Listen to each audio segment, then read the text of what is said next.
नमस्कार. महाधुरळा यूट्यूब चॅनलमध्ये आपल्या सर्वांचं मनापासून स्वागत करतोय.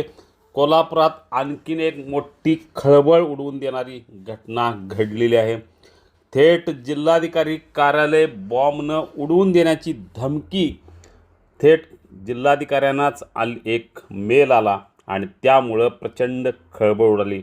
आज सकाळी 11:30च्या दरम्यान चेन्नईहून जिल्हाधिकाऱ्यांच्या मेलवर एक मेल आला आणि त्यामध्ये म्हटलं होतं की कोल्हापूर जिल्हाधिकारी कार्यालय बॉम्बनं उडवून देण्यात येईल.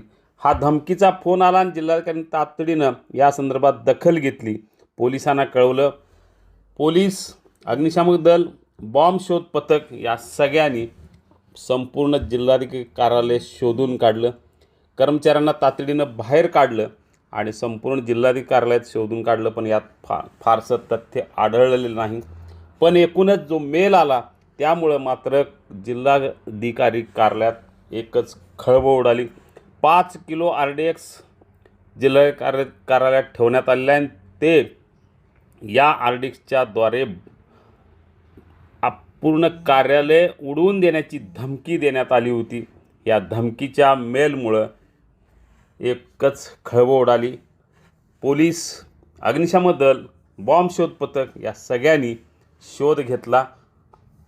अत्याधुनिक यंत्रणेद्वारे संयुक्त पथकानं हा शोध घेतला, पण काहीच आढळलं नाही. पण जो मेल आला त्यानंतर मात्र तास दीड तास एकूणच जिल्हाधिकारी कार्यालयात मात्र चांगलाच गोंधळ उडाला. तपासणी केली जाते.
एक मिनिट.